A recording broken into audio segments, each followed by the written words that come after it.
Okay, so we're going to start this drawing going in tone, and I'm actually going to start with the cloth, the negative space.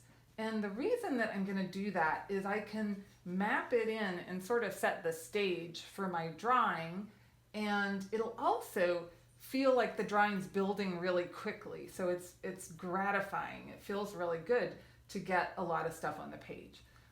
The cloth is a light value, so this may feel a little intimidating because the compressed can make such a dark black mark. So I like to put a little piece of paper next to my drawing that's like a little charging station where I can put some charcoal on there, and then I can put my finger in it, and I'm going to use my finger as a drawing tool to get some charcoal on the page.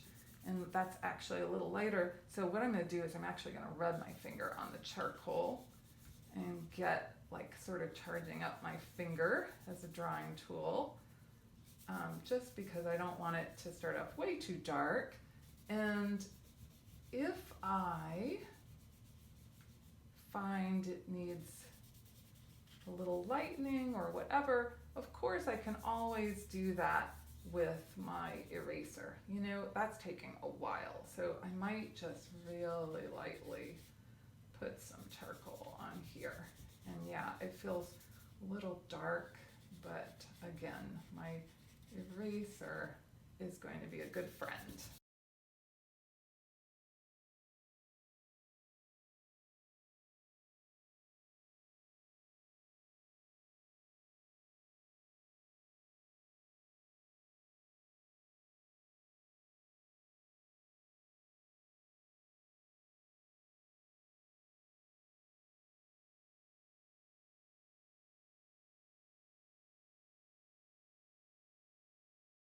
You can see here though, I'm kind of working the big shapes that I see.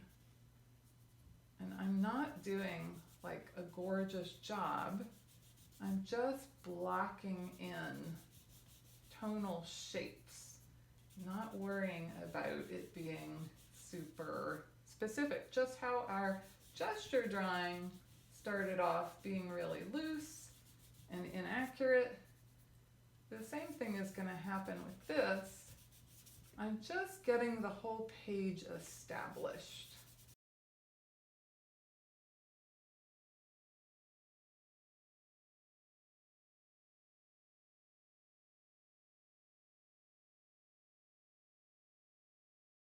So what I'm going to do is use my blending stump a little, use my eraser a little.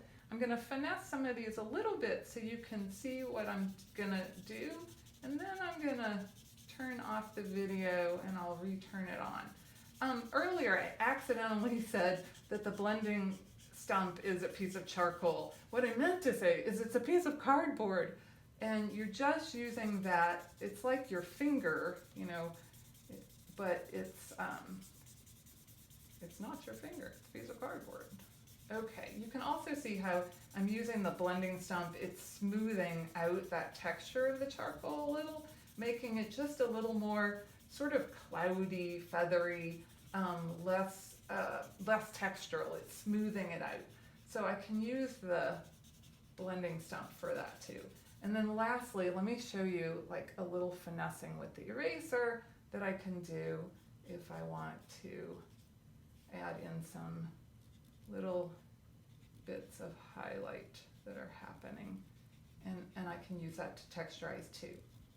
Oh, one thing I did want to say before I put this video on pause is that think about the direction of the surface and have your stroke be the direction of the surface. So for instance, this area right here is a vertical surface, right? It goes up and down. So when I did my stroke on here, I do that in an up and down motion to emphasize the direction of that surface. When I worked on here, this is a flat surface, a horizontal surface, right? So I made my strokes move horizontally. So the direction that you make a stroke when you're using tone helps the viewer understand the movement of that plane. So I would never want to put vertical strokes here on this horizontal plane because it would make that plane flip up and feel like a wall. I want it to sit down, so I'm going to make my strokes go this way, and then here I'll make my strokes go up and down for that vertical plane. Okay, I'm going to play with this a little bit, just putting a little more tone around the page, and then I'll turn the camera back on. Okay, so I have mapped in most of the fabric, and again, I've just done it with a kneaded eraser, a blending stump, and the compressed charcoal and my finger. That is it. I have not used any pencils yet. I have not worried about specifics. I have just looked at the overall places where there were lights and darks and mapped them in. I did go in with my kneaded eraser up in here because there's some reflected light. The light is coming off of the lamp. It's bouncing off of that metal spoon and popping back up onto the fabric. So there are some little moments of light within the shadow.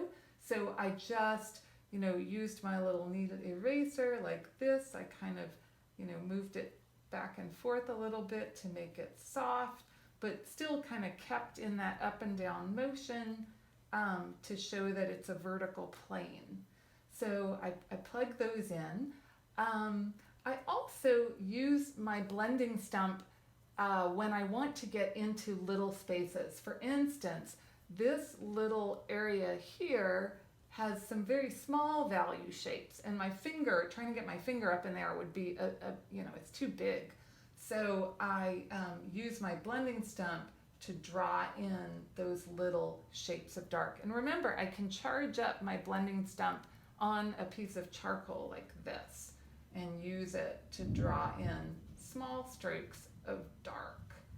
I've gone through, and for this bottle, I sort of mapped in through the bottle because I can see through the bottle because it's glass. Here, I left it at this stage to try and show you how I sort of plug in my value shapes before I, mush them down. So what I'm gonna do is kind of show you a little bit about how I would develop this, by actually I need to put in a little more, and then I'm gonna rub it down. And then because my finger is dirty, right, because I've been rubbing on here, I can use that dirty finger to put in some lighter values just with that finger.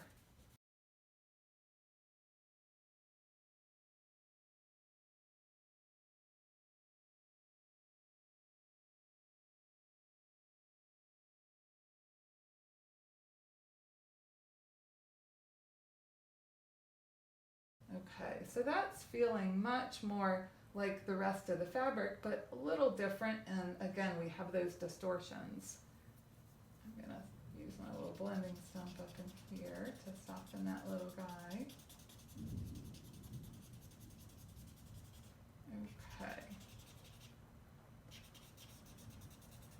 Okay, so I have my big overall shapes mapped in of the fabric throughout my entire drawing. And as I said, if you start with the negative space, if you start with the thing that's biggest on the page, it makes the drawing feel so much further along so much more quickly than if I had just started with this one object and tried to make this one object perfect, and then I have an empty page and one perfect object floating in an empty page. This way, the drawing is going to build as a whole. I've connected all the components to the drawing, and the drawing is going to grow up together.